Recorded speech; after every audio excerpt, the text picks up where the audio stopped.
as we recruit exceptionally talented young people to this institution, including our incredible student athletes.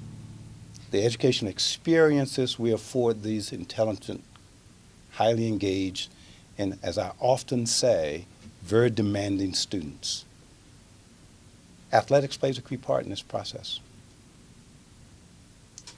And based on the intensive work of the Athletics Assessment Committee, a key recommendation unanimously approved by this committee was presented to our Board of Trustees this morning. And our Board of Trustees approved the recommendation of the Aggie Assessment Committee, Athletics Assessment Committee, for North Carolina A&T State University on or before June 30th, 2021. We would make a recommendation that we would send our communications and confirm our intent to depart the Mid-Eastern Athletics Conference and accept the invitation of the Big South. And I should say now it's no longer an invitation. It is now signed and sealed. Membership in the Big South, effectively July 1st, 2001. We're excited about this process. We're excited about our participation in this conversation with our colleagues in the Big South. We thank them for the invitation to become a member of the Big South, and we're excited about what this means about the future of our university and the future of athletics at North Carolina A&T. This is a very exciting day for us. Difficult for me to get my head around entirely all that this means. I'm certain that we'll look back on this occasion in the years coming and have a better grasp of the impact of this decision that was made today and how it has impacted our institution and our student athletes, our alumni, our fans, and the entire educational operation that is North Carolina A&T State University. I'm grateful to have been part of that. I want to start by expressing my gratitude for the committee and the fine work, the hard work, the difficult work, the soul-searching, gut-wrenching work which they did. And I recognize that and appreciate their willingness to engage with this matter and to step into this space with us. As Mr. King suggested, our primary driver has been and will continue to be the welfare of our student athletes. What is in their best interest? What is their experience at A&T, and how can we act in a way that will augment, that will enhance, that will support and sustain what they're trying to accomplish here as students first and then student athletes secondarily. And so those considerations drove the conversations that we had in this assessment committee and ultimately drove the decision that has been made, which has been discussed already. We feel unequivocally that this will benefit in material and direct ways our student athletes and their athletic and academic experience. It will give them an opportunity to engage more closely with their academics, to have more time on campus. It will provide opportunities for them to engage as students in ways that we traditionally think of college and college experience, allowing our student athletes to have access to some of those additional opportunities. This decision will provide increased opportunities for them to have the ability to manage their time, more discretionary time, more time that's their own, so they can balance the demands, which are not singular to student athletes, but certainly are exacerbated in student athletes, the burdens that all college students carry to manage the difficulties of being a 19 or 20-year-old young person and class and work and relationships.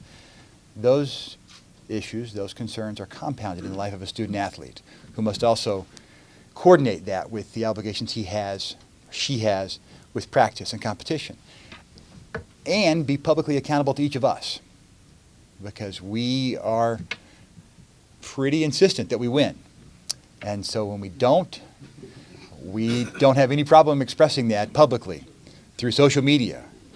And our students carry that burden. They feel that. They read those tweets. And so this opportunity for them to have more space, to experience more of college life, to have access to other opportunities that we associate traditionally with college, organizations, clubs, student government, internships, employment, all of those things that they will need in order to be successful once they leave us will now be available to them in ways they haven't been before. I'm a proud graduate of HBCU. I'm a former president of a historically black college, and I understand and appreciate the unique role and powerful experience of HBCUs. So today I'm here as the president of Radford University and representing a dedicated group of outstanding colleagues who lead incredible institutions across the Big South. And I will tell you that for nearly 40 years, the Big South has stayed committed to excellence in the classroom and in competition. And at our core, we're dedicated to providing a one-of-a-kind experience for our students as we serve this region of the country. So today represents a significant step forward, not only for the conference, not only for our members, but also for this great institution, which has a proud legacy of exceptional leadership, teaching, discovery, and a commitment to not only North Carolina, but the nation and the world.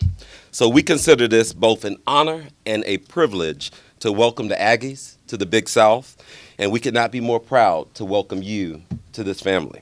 So today, you're gaining, I will say this, a fierce set of competitors, because we're very competitive as well. I want you to know that, but also a group of loyal friends. So I say to each of you, go Aggies. Thank you. When we began the process of considering North Carolina A&T State University for membership in the Big South Conference, I will confess I didn't know as much about the university as I should have. I'd certainly known about the incredible success the football team has had nationally. Certainly aware of the proud history and tradition of NC A&T and their students over the course of time. And I've certainly driven by campus a number of times. But I needed to know more about the Big South about NC A&T, and I was looking forward to that process. And we began the research process. And we researched prospective institutions very closely and very thoroughly. So as we began that process and learned more about the university, as we spoke with people familiar with NC A&T, as we visited with Chancellor Martin and others on campus, as we visited campus, to say that we were impressed is an understatement.